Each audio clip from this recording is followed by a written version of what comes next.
Hey everybody, what is going on? I hope you guys are all doing well, and welcome to another tutorial video. In this video, I'm going to be explaining to you guys how you can use the timeline in Asana, so let's get right into it.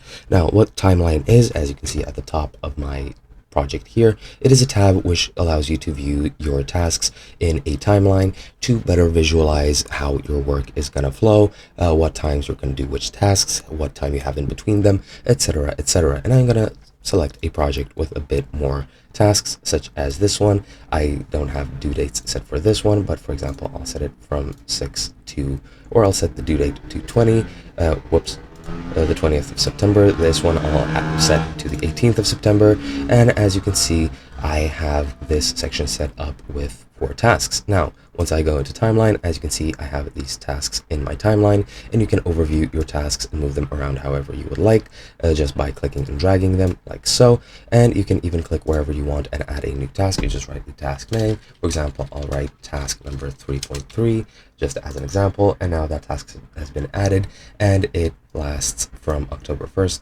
to October 5th, let's say it like that. I have the entire first week of October to do it, and yeah, that is basically how you use the timeline. It is very simple as that, and of course you have any changes here on the bottom left, and you can add sections, remove tasks, add new ones like so. You can pretty much zoom in if you want, zoom out if you want, and you can select all tasks and complete or complete tasks, sort them however you want, unscheduled, etc., etc. It pretty much depends on your wishes, but that is pretty much all you need to do. Hope you guys enjoyed, and I'll be seeing you guys in another video.